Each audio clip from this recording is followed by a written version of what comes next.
welcome to Wise Mothers. My name is Sally Thibault. Well, in this video today, I want to talk about a new book I'm reading called Brain Rules by John Medina. It's currently sitting on the New York Times bestsellers list. I picked this up at the airport last week.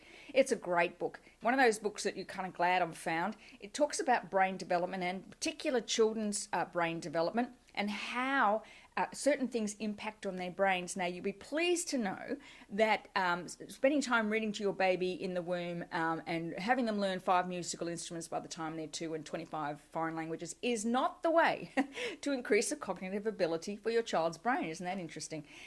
But one thing that is important for our children to increase the cognitive abilities in their brain is exercise. Now, we've all known that exercise is good for our bodies, but this is really some groundbreaking research to show that it's actually good for the brain, increasing the amount of oxygen through the blood flow through the brain. And he cites a study of showing, following children who increased exercise, so they're exercising 3 times a week for 30 minutes, measuring their cognitive levels, and that actually rose after 12 weeks prior to them, better than what they had done prior to the exercise program. So in this book, he really cites that exercise is incredibly important in helping us maintain that good cognitive level, adults and for children as well. So we all know that in order to help our children increase their activity level, we should be their role models. So I'm going to share 5 quick tips with you in how to increase your exercise levels to impact on your cognitive abilities. Tip number 1.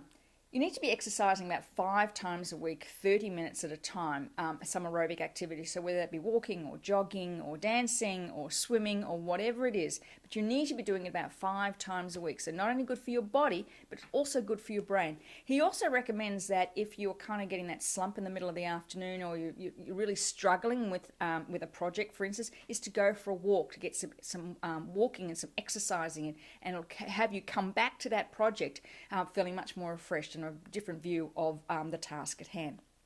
Number 2, we really should be adding a lot of incremental and incidental exercise to our day. And you can do that by, taking the stairs instead of taking the elevator, parking the car a little further away from the front doors of the shopping mall. But even just getting out and walking down to the store and back, or taking the kids to the park, you will find you feel better when you actually get out and do something physically active than if you just spend the time, sitting in front of a computer screen or a TV screen in order to relax. Number 3, if you have trouble adding exercise to your day, try doing it while you're watching TV. Some push-ups, some lunges, some squats, some ab crunches, and some stretching in front of the TV for 20 minutes every morning is better than nothing. And especially if it's cold where you are, sometimes it's hard to get out of bed in the mornings. But by putting the TV on in the morning, watching the breakfast TV shows, you can get some great exercise while you're actually catching up on the morning news as well, and you won't even notice you've done it half the time. Number 4, it's great to set some goals in order for you to keep you motivated. Now, especially if you're in the southern hemisphere right now where it's really getting quite cold, you really need something to aim for. It takes about 3 months for a habit to really become part of your life. So right now, my daughters and I have a goal. I'm competing in a 10K walk that's coming up in a few months' time. And it certainly was the motivator to get me out of bed this morning when it was particularly cold where I am. So you need a goal. Set yourself a goal, something you'd like to achieve in order to keep you motivated in the cold winter months. Number 5, there's nothing greater when you have to do the housework than turning on the music and dancing while you're vacuuming, to Meatloaf's Bat Out of Hell or Tina Turner's Proud Mary. You get the housework done much faster, and it's a whole heap of fun, and you can always apologise to the neighbours later.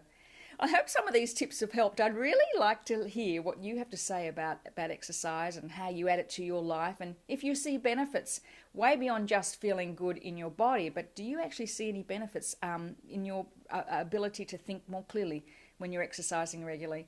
I look forward to talking with you soon. Bye for now.